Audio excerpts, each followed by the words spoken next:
Christine. Hi. Today we're discussing Teen Wolf. Yes, that's right. That show on MTV.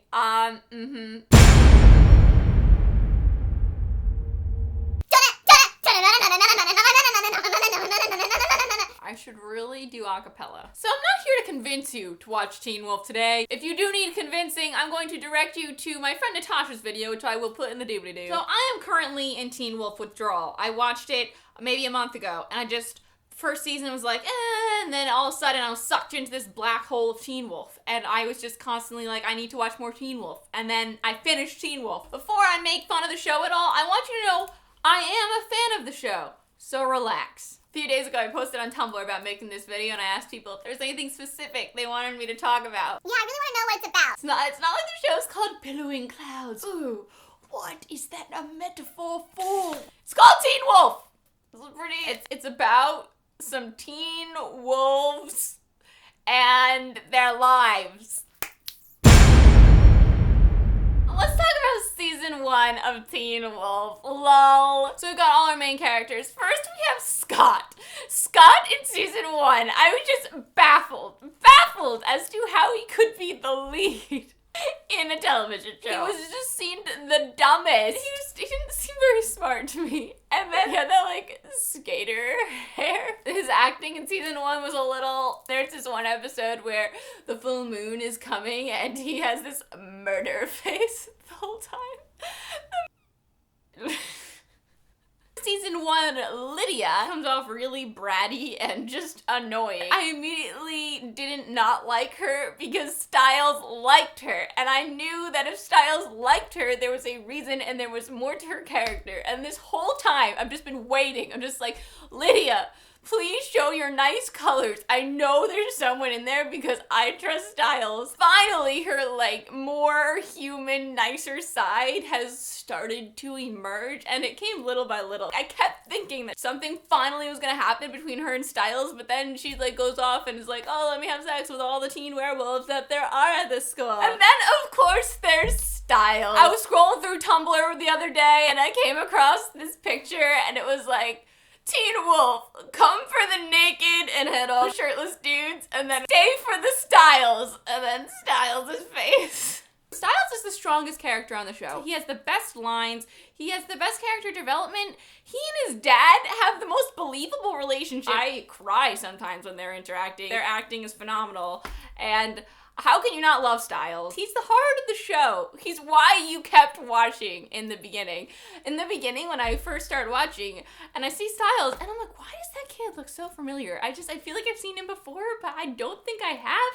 And then I see that his name is Dylan O'Brien, and I've heard that name before, because he's playing Thomas in The Maze Runner. I was already expecting better things from the Maze Runner movie than I experienced while reading the book, but now I'm like, this movie has so much potential. The wolves in season 1, I still hate it when people change into their wolf form because they're so ugly. Now it's a little better because it looks like they've just completely put on a mask, but before it just looked like they were deformed. And the fight scenes in so many times in season 1, I'm just sitting here like, why are they fighting?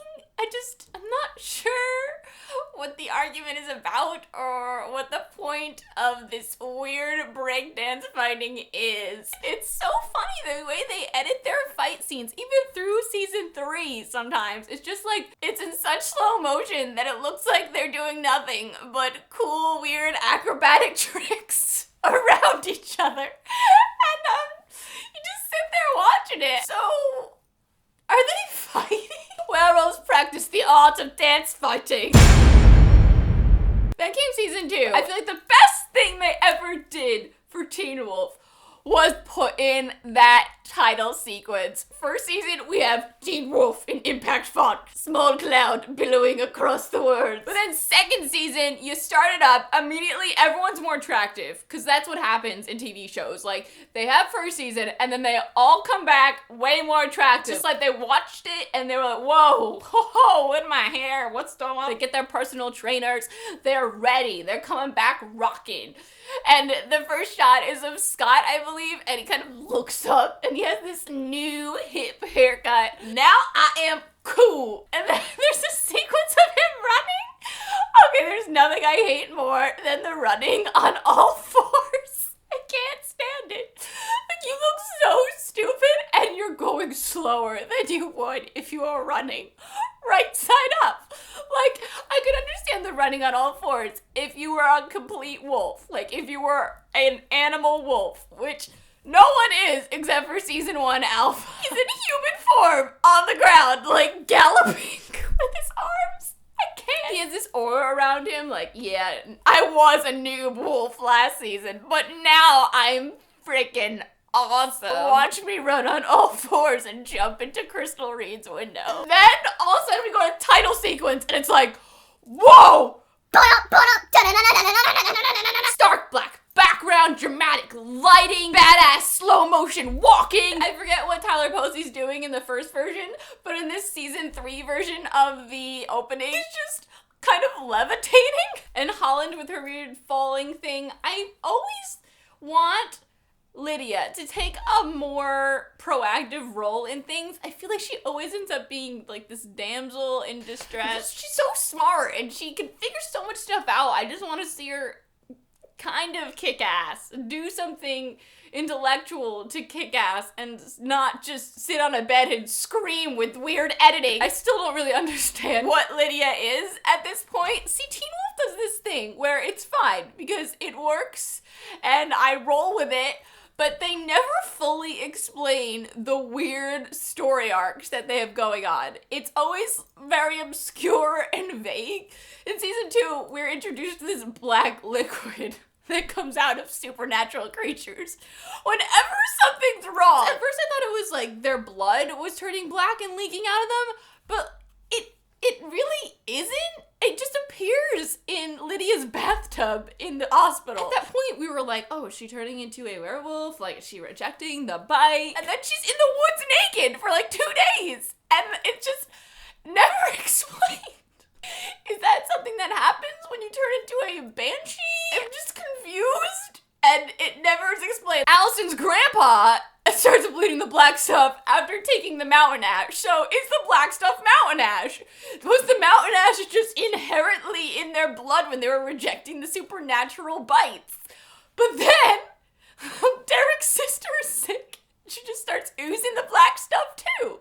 It's never laid out before me what it means, and it happens a lot in Teen Wolf. You gotta roll with it. And like, why hasn't the grandpa died? I don't get it. But he's just continuously oozing black ink blood, and he hasn't bled out yet. His lungs haven't filled with it yet. It's just Gerard. Yeah, Gerard. Horrible, annoying, overacting Gerard. Then you got Tyler Hoechlin. I don't know how to pronounce their names, so forgive me. In the opening sequence, and the first time I saw it, I couldn't help but laugh. But now the opening sequence, when I watch it, I'm like, this is the most badass thing I've ever seen. Tyler, I want you to roll around in this pit of dust. A Marge screaming in slow motion. It's gonna be great. It's gonna be great. The opening theme is the best thing they ever did. It makes you second guess the name Teen Wolf. Whoa! This music, these images. In season 2, like every season, Lydia has a weird storyline. She brings Derek's uncle, the ex-alpha, back to life. Witchcraft in Teen Wolf is also very funny and weird and obscure. It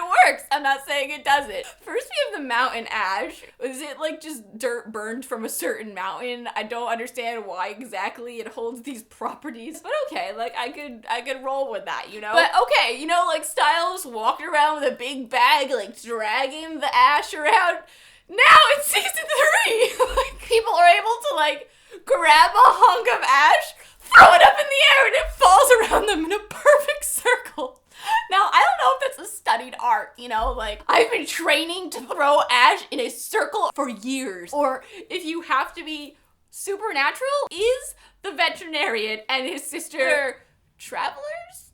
Wait, they're not called travelers, that's the Vampire Diaries. They're druids? Is that what they're called? Do they have powers? Are they witches is basically what it comes down to. Are they the Bonnies of this show? Because that's what it feels like. But they don't have nearly as many powers. Scott, a lot of the time, will go to his weird veterinarian boss for help on issues. And whenever there's an unsolvable issue, the solution is to get a bathtub, fill it with ice, drown you in it until your heart almost stops beating.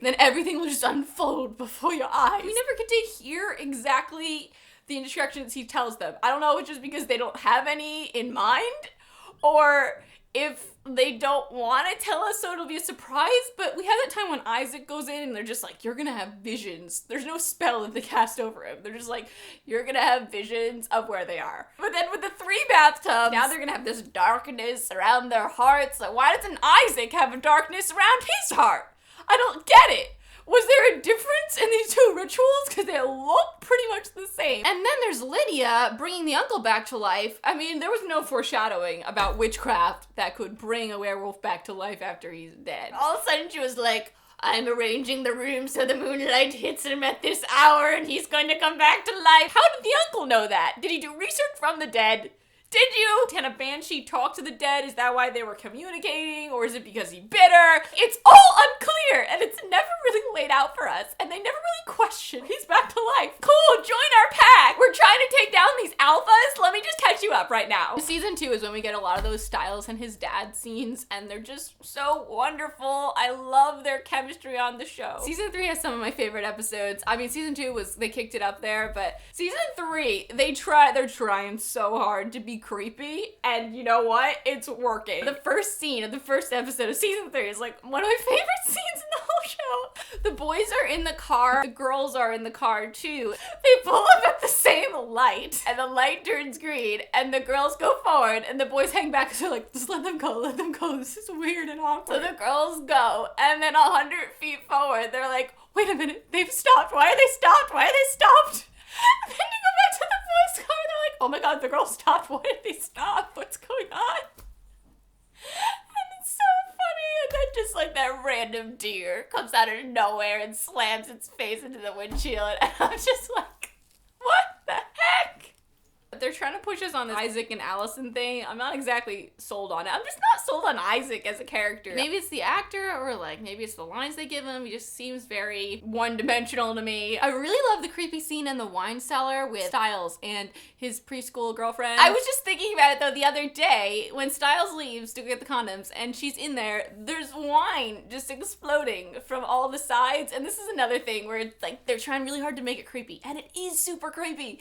But then you think about what we know at the end of the season, that the Dark Druid was the teacher? She doesn't have telekinetic abilities. Was she just running back and forth, exploding the wine bottles on her? Why was she doing that? Why didn't you just take her? How was she doing it? Okay, I'm just gonna roll with it though, because it was a cool scene. The motel episode, that scene with Styles and Scott, and the gasoline was great, and I did tear up. I ship Stydia if I'm gonna ship anyone on the show. I think we have to talk about the season 3B trailer. This whole season looked super creepy as well, but this takes creepy to another level. You open the door in your mind. You open the door in your minds. There we go, with his boss just spewing random vague crap again. Okay. He said it's going to attract all the weird monsters there are. So, setting us up for some more weird shit to enter the town. The little town of Mystic Falls, Teen Wolf version. Beacon Hill. It really looks like the second half of the 3rd season is going to be centered around Styles, and that's very exciting because, like I said, I think he's the strongest actor on the show. We get this really creepy, cool shot of Allison with, like, a zombie Allison behind her. I love shots like that. It looks like The Grudge. Came out of the dark. They came out of the dark, says Lydia. Like, again, she always seems to be in the role of damsel distressing and needing help, and I want her not to be in that position. And Isaac has this line, they wore black. I don't think the actor's that great. They're demons. Now the question is, demons like the Munchmans, or like demons, ghosts of the darkness? Have you ever heard of something called a kitsune? A kitsune, another complicated weird monster to look forward to. I'm excited. She's being haunted by her dead aunt. This Allison's being haunted by her dead aunt looks so cool. I love the shot of her in whatever tunnel pipe. It looks like she's in the vents. Oh my god, it's so cool. I'm getting the impression from this trailer that some sort of Dr. Jekyll, Mr. Hyde thing is going on with Styles, just because the blood on his hands. I don't want that. I don't want him turning into some weird monster in the night that kills people, like mass murder. And then they said destroy it even if it's your own daughter. Does that mean that Allison is going to be this darkness? Or does it possess her? We get this nice shot of Allison holding a gun and then it zooms out. I like when they do that. Sometimes they do it too slow. They hold on her eye with the bow and arrow and then they zoom out super slow. And it's like, she wouldn't be holding it for that long. She has to shoot the arrow. Teen Wolf, Monday, January 6th at 10. Am I gonna watch this live? Yes, I am. I'm excited about it. I really enjoyed marathoning through this, so it's gonna be interesting watching it week by week now. What are your thoughts and theories about season 3? Who's your favorite? I mean, I think everyone's favorite is Styles, so that's like a stupid question. Thanks for watching. I'm Christine. I'll talk to you soon. Bye!